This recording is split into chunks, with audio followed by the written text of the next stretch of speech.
bereite mich jetzt mental auf das Kegeln vor. Ich habe schon so ein bisschen trainiert, diverse Techniken. Habe ich auch noch mal im Internet schlau gemacht.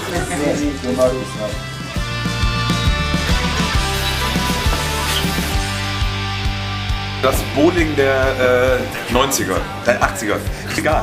Der Ball ist auf jeden Fall schon seit aus den 50ern.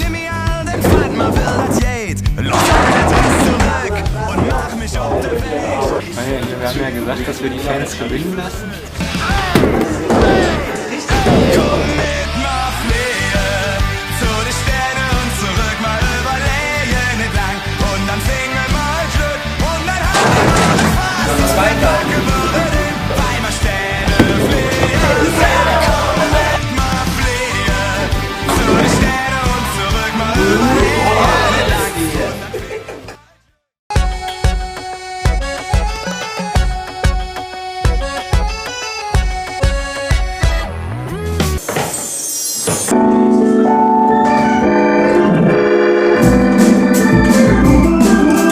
Ich hab tierisch Bock, ich weiß nicht, wie es bei euch ist. Ich habe auch Bock.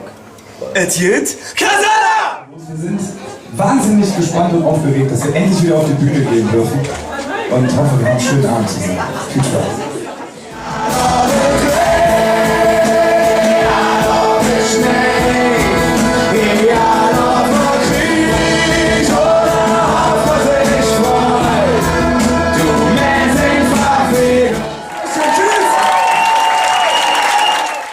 Wir haben ja morgen unsere große Pokerrunde. Ich sag mal so, das wird nicht einfach. Wir freuen uns auf euch, wünschen euch jetzt schon mal eine gute Hand.